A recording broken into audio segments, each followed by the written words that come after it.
Hello everyone. आज इस video में बात करेंगे SSC MTS and havildar examination 2023 expected cut off को लेकर के।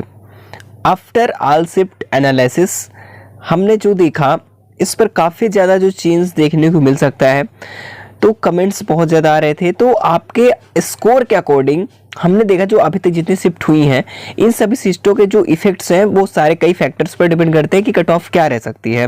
तो फाइनली आप लोग क्लियर हो जाएगा, क्योंकि यहाँ पर अगर नंबर आपके कम है तो फिर भी आपका सिलेक्शन कैसे हो सकता है, वो कुछ फैक्टर्स हैं और डिपेंड करता है कि आपके नॉर्मलाइजेशन मार्क्स भी इंक्रीज हो सकते हैं। क्योंकि एसएससी में हमेशा ज़्यादा देखा गया है कि लगभग 14 मार्क्स तक जो है इंक्रीज हो जाते हैं आफ्टर नॉर्मलाइजेशन। इसलिए आप सभी को कैसे जो आने वाली शिफ्ट है उसमें आप अगर अभी नहीं दे पाए पेपर एग्जाम आने वाले शिफ्टों में है तो आपको वो चीज़ें करनी पड़ेंगी। ठीक है, वो आपको करेंगे तो दिक्कत नहीं होगी, बाद में आपको कम मार्क्स भी रहेंगे तो चांस मिलने की संभावनाएं बढ़ जाती हैं।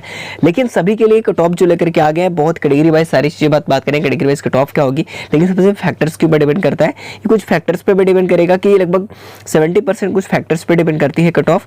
क्योंकि जो फैक्टर्स हैं ये लगभग टोटल नंबर ऑफ वैकेंसीज कितनी है इस पर भी डिपेंड करेगा, और यहाँ पर total number of appeared candidates यानी कि अभी जितने भी शिफ्टों में एग्जाम होगा टोटल की बात करें, इन सभी शिफ्ट पर कितने कैंडिडेट्स अपीयर हुए हैं या फिर कितने कैंडिडेट्स ने अभी तक एग्जाम ही नहीं कंडक्ट किया है, छोड़ दिया उन्होंने, उस पर पूरा डिपेंड करेगा वो डाटा निकालने के बाद। और प्रीवियस ईयर कट ऑफ क्या रहती है उस पर ट्रेंड पर भी डिपेंड करता है। और फाइनली एग्जाम का डिफिकल्टी लेवल कैसा रहा है ये भी, क्योंकि एग्जाम डिफिकल्टी लेवल से ही हमें नॉर्मलाइजेशन का भी फंडा पता चल सकता है। इससे हमें कितने मार्क्स मिल सकते हैं ये भी काफ़ी हद तक काम देता है exam difficulty level cut off के ऊपर। ठीक है, चलिए सबसे पहले मैं आपको समझाना चाहूँगा, जैसे कि हर एक वीडियो में प्रयास करता हूँ आप सभी को कि यहाँ पर जो है क्लियर कर लेते हैं कि जो एसएससी एमटीएस की अगर मैं बात करूं चाहे वो हवलदार हो, ये इसके लेकर के जो हमने मैथ रीजनिंग की बात की तो मैथ रीजनिंग में लोग तो कर ही लेंगे, चलो इसको हम छोड़ते हैं अभी। ठीक है, 12 क्वेश्चन करना है तो ये कर ही लेंगे, लगभग नेगेटिव मार्किंग भी नहीं है तो अच्छे का, इससे ज़्यादा भी कहीं ना कहीं बहुत अच्छे अटैम्प्ट्स भी हो रहे हैं क्योंकि नॉर्मल पेपर है तो इस समय जितनी शिफ्ट हुई है अभी तक ज़्यादा नॉर्मल ही हुई है। ठीक है, चलो इसको छोड़ते हैं। बाकी जो मेन मेरिट बननी है आपकी इंग्लिश एंड जीके जैसी, ये मेरिट यहाँ से ही बननी है आपकी।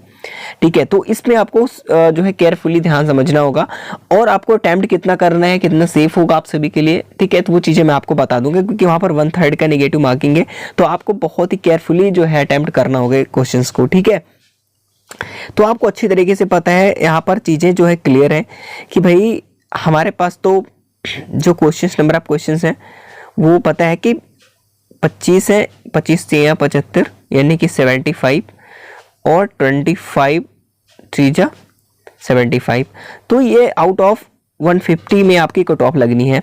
तो अगर आप ये देखेंगे CHSL की बात करूँ, अगर 200 में ऐसा होता है कि 200 में फर्स्ट ईयर 1 की जो कट ऑफ है अगर 200 में लगती है, ठीक है यहाँ पर ध्यान देना, तो लगभग ये भी 130 या फिर 140 के आसपास लगती है। लेकिन हाँ इस बार जो थोड़ी कट ऑफ गई है वो लगभग 157 के आसपास CHSL की रही है, तो कट ऑफ थोड़ा इंक्रीज हुई है। लेकिन यहाँ पर अगर मैं MTS की बात करूँ, हवलदार की बात करूँ, तो यहाँ पर कट ऑफ का वो भी मैं वे 200 में था, आउट ऑफ 200 में 157 इस बार गए, पहली बार इतनी कट ऑफ ज़्यादा गई थी। लेकिन अगर आउट ऑफ 150 की बात करूं तो कट ऑफ कितनी रहेगी ये भी ध्यान लो। लेकिन सबसे पहले आप यहां पर देखोगे चौंक जाओगे, ठीक है, कि कट ऑफ इतनी क्यों लिख रखे हैं आप। ठीक है, इतनी ज़्यादा का सर इतनी ज़्यादा जाएगी तो बिल्कुल भी ऐसा नहीं है। ये मैं आपको टारगेट स्कोर की बात करूँ, इतना टारगेट आपका होना चाहिए।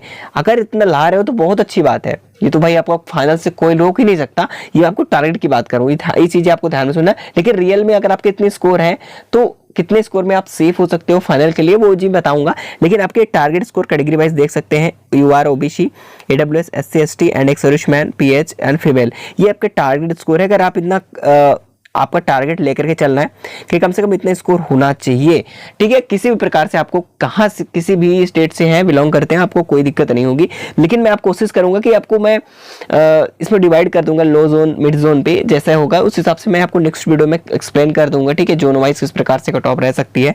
तो सबसे पहले मैं अगर एवरेज कट ऑफ की बात कर दूँ, जो अटैम्प्ट्स हैं वो कितने एवरेज अटैम्प्ट हैं, तो देखिए अगर आउट ऑफ 50 क्वेश्चन की मैं बात करूँ, ठीक है सॉरी 50 क्वेश्चंस की बात करूं यहाँ पर, हाँ अगर मैं आउट ऑफ 50 क्वेश्चंस की बात करूं, ठीक है, तो इन क्वेश्चंस में हो ये रहा है कि लोगों के जो एवरेज स्कोर की मैं बात करूं वो 35 से लेकर के 40 के बीच में लोगों के बहुत ही रेयर केस में इतने ज़्यादा दिख रहे हैं, लेकिन एवरेज मान के चलते चलो भाई ठीक है, 35 से लेकर के 40 में लोगों का अटैम्प्ट है, ठीक है। अगर इतना जिन्होंने क्वेश्चंस अटैम्प्ट किए हैं वो बिल्कुल सेफ है, ठीक है, बिल्कुल सेफ है। जो मैंने बताया अभी वो टारगेट स्कोर है आपका, ठीक है, हाईएस्ट टारगेट स्कोर मैंने बताया। बाकी उसके चक्कर में इतना हमारा नहीं सिलेक्शन नहीं होगा क्या, बिल्कुल नहीं होगा, परेशान मत होइए, ठीक है ना।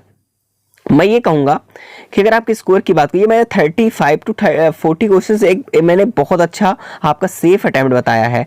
लेकिन अगर आपके, मैं आपको बता दूं, अगर आपके 95 जो है आपके मार्क्स अगर आ रहे हैं 95 मार्क्स, या फिर आपकी बात करूं कि अगर मान लीजिए आपने 35 ही अटैम्प्ट किया है, तो अच्छी तरीके से आप सभी समझ रहे हैं कि लगभग 105 के 5 स्कोर जा रहा है। 135 अगर अटैम्प्ट कर रहे हैं तो फिर भी 35 क्वेश्चंस पे भी 105 जा रहा है, ठीक है।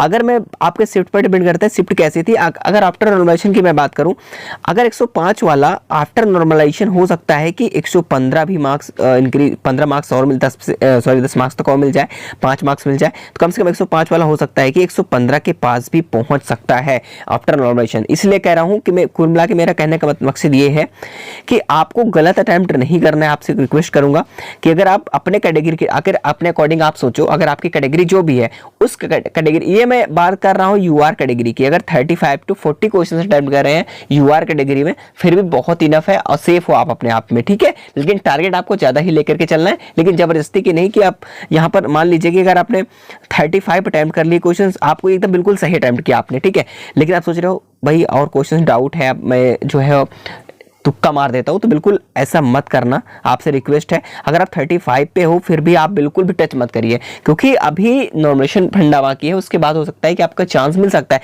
लेकिन 35 पे अदर कैटेगरी में होंगे तो नॉमिनेशन हो या ना हो, फिर भी आपका सिलेक्शन पक्का है, ठीक है।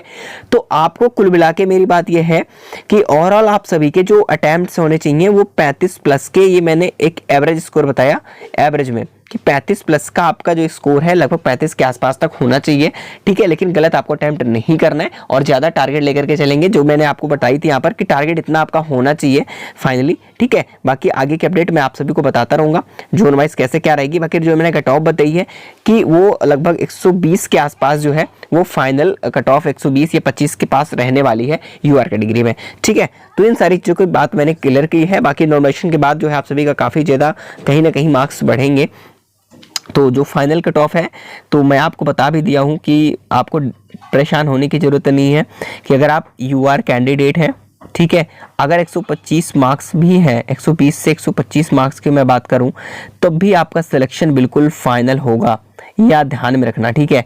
अगर अदर कैटेगरी है तो 3 से 4 नंबर का डिफरेंस हो सकता है, ये बात अलग है, अपने अकॉर्डिंग आप समझ लीजिए। बाकी नेक्स्ट वीडियो में काफ़ी ज़्यादा कमेंट आते थे कि भाई जोन वाइज आप कैटेगरी वाइज बताएं, जोन वाइज बताएं किस स्टेट की कितनी रह सकती है, तो वो सारी बात करेंगे बिल्कुल नेक्स्ट वीडियो में। बिल्कुल आप लोग चैनल पर नए होंगे तो चैनल को सब्सक्राइब कर लेना।